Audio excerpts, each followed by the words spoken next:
absolute worst quarterback that you picked was Johnny Manziel. That's no question. Johnny Manziel is very easy. If we wanted to go all the way back in time, I think an argument could be made for Tim Couch because he was the number 1 overall. Well, your most hated YouTube comment show is back with a mock draft, the first mock draft of the season, Dirk. And, well, we're about to, speaking of the shits, we're going to see how people rap on our list, so to speak. So the Buford Sports Network mock draft 1.0. How many .0s will we get to? You just wait and see. So, Dirk, I'm walking through my picks here. It's probably not as exciting as your mock. I'm sticking with a lot of fairly, now there are a couple of ones here that might grab some attention, but Caleb Williams and the Bears just sounds right to me. I think Chicago is moving on from Justin Fields. They're not going to not pick Williams. It's just going to happen. Jaden Daniels for me is the second best prospect. I really feel like the eye test matters, and he passed it in college. The Commanders also are not going to draft another North Carolina quarterback, so they pass on Drake May. But who takes Drake May? New England takes Drake May. And so the Patriots swoop in there. The Cardinals end up with the best overall player in the draft available, Marvin Harrison Jr. He is probably a Pro Bowl player, maybe an All-Pro from the first season. Going to be absolutely stellar in the NFL. My fifth pick, Dirk, is the one that probably you're going to jump in and interrupt me on. This is the first one that catches everyone's attention.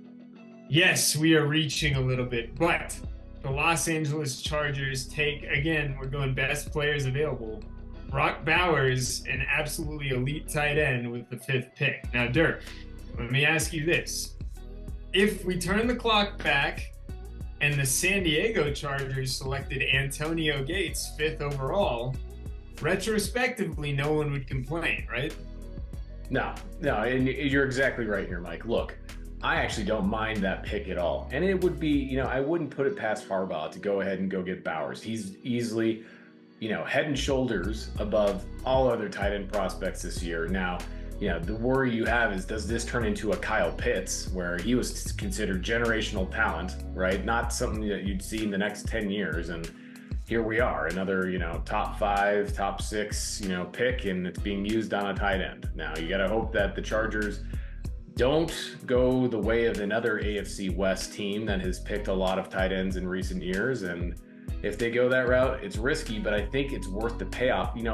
Others I've seen in these mock drafts have been talking about a wide receiver here, Mike, and I actually really like where you're going with this. Tight end help is just not there right now. And sorry, Everett just didn't turn out to be the tight end that they were looking for, and they really haven't had a good tight end presence since Antonio Gates. And don't give me that with Hunter Henry. Cannot claim that he was a prospect to fill in the shoes of Antonio Gates. Hunter Hearst Helmsley, Triple H. No, I think you're right, Dirk. I think that they are invested in their quarterback. They need to get him an elite weapon, and Bowers is that guy. Not to mention Harbaugh in the rare situation that he got an up-close look at this guy in the playoff the previous year when Georgia dismantled Michigan. At least I think that happened. That did not actually happen. No, Michigan lost to TCU. Never mind. Let's throw that out. But nevertheless, Harbaugh is well aware of Brock Bowers. We're just making up the narrative as we go here on the Buford Sports Network. Now, Dirk, 6 through 10, nothing overly exciting here. I will say this. I think the Giants are in the deepest levels of hell, and they need some kind of a weapon. Neighbors is the guy. I like the Titans going the unsexy route, but a really elite offensive lineman, the first one off the board, is the best pick they can possibly have. Same goes for Atlanta taking Dallas Turner on the edge. The Falcons going for a very solid player there. Now here's one that is very exciting. Yes, the stellar wide receiver out of Washington also goes to the Chicago Bears, and all of a sudden, Dirk, your Bears team of the future. Now, I'm not sure if I agree with you that the Bears are winning the NFC North next year with all these rookies, but they start to build and look scary. And I do think that Rome gives them a really good, springboard. And then number 10, again, the Jets taking an elite offensive lineman. If Aaron Rodgers is coming back, they need help on that line as much as they can get. That's where I'm going with that pick. Dirk, that is my mock top 10 1.0. Now let's spin the wheel and see what kind of voodoo you've cooked up on the other end.